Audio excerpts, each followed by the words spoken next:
আমরা যখন এই আন্তর্জাতিক অপরাধ ট্রাইব্যুনালে যখন বিচার কাজ শুরু করেছিলাম, আমাদের এই মূল ভবনটা একদম প্রিপেয়ার্ড ছিল না। একটা টিন শেডে কাজ শুরু করেছিলেন আমাদের বিচারকরা এবং চিফ প্রসিকিউটর তাজুলের নেতৃত্বে টিম।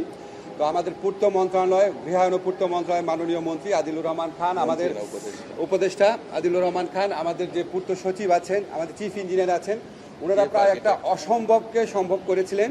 ওনারা প্রাথমিক এস্টিমেশন ছিল ওনাদের 3 মাসে কাজ শেষ করা, সেখানে ওনারা মাত্র কয়েক সপ্তাহে কাজ শেষ করেছেন 3 সপ্তাহে।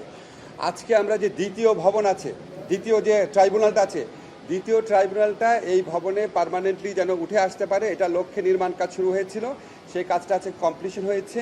সেকেন্ড ট্রাইব্যুনাল অলরেডি কাজ করছে টিন শেডে, এটা আগামীকাল থেকেই আর কয়েকদিনের মধ্যে মূল ভবনে চলে আসবে। আমরা বিচার কার্যে যে সর্বোচ্চ গুরুত্ব দিচ্ছি, এবং এটা যে শুধুমাত্র আইন মন্ত্রণালয় না, আপনি গৃহায়ন পূর্ত মন্ত্রণালয় বলেন বা অন্যান্য সংশ্লিষ্ট যত সরকারি প্রতিষ্ঠান আছে, সবাই যে সর্বোচ্চ গুরুত্ব দিচ্ছে, আজকে দ্বিতীয় ট্রাইব্যুনালের কাজ অতি দ্রুত সম্পন্ন হওয়ার মধ্যে দিয়ে তা আবারও আপনার এটা মানে প্রমাণিত হলো।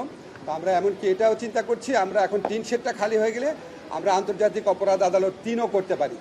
যদি আমরা 3 করতে পারি, তাহলে আমরা অন্যান্য যে আন্তর্জাতিক অপরাধ আছে, যেমন গুম বা অন্য ধরনের যে আন্তর্জাতিক অপরাধ, সেই সমস্ত অপরাধের বিচার কার্য দ্রুততর করতে পারবো। তো আমরা শুধু এটুকু বলে আমি শেষ করছি যে আমাদের টিম, আমাদের তদন্ত টিম আছে, আমাদের প্রসিকিউশন টিম আছে, আমাদের বিচারকরা আছে, ওনারা রাউন্ড দ্য ক্লক কাজ করছেন, প্রচণ্ড আপনার ডেডিকেশন পরিশ্রম নিয়ে কাজ করছেন, এবং এটা সম্পন্ন করার ক্ষেত্রে গৃহায়ন এবং পূর্ত মন্ত্রণালয়ের মাননীয় উপদেষ্টা এবং অন্যান্য সিনিয়র কর্মকর্তা বৃন্দ, সচিব, ওনারা আমাদেরকে অকুণ্ঠ সহযোগিতা করছেন। দেশের স্বার্থে, আমাদের গণতন্ত্র পুনরুদ্ধারের স্বার্থে, আমাদের যে ন্যায় বিচার আছে, আইনের শাসন আছে, মানবাধিকার আছে, এটাকে সুপ্রতিষ্ঠিত করার স্বার্থে আমাদের যে জুলাই গণ অভ্যুত্থানকালে যে আমাদের 1000-এরও বেশি ছাত্র জনতাকে হত্যা করা হয়েছে এবং হাজার হাজার মানুষকে পার্মানেন্টলি পঙ্গু করা হয়েছে, এই ভয়াবহ মানবতা বিরোধী অপরাধের বিচার অপরিহার্য, অনিবার্য। সেই বিচার করার লক্ষ্যে প্রথম থেকে আমরা অবিচল আছি, এবং বিচারের যে গতি আছে সেটা আমরা যথেষ্ট সন্তুষ্ট আছি।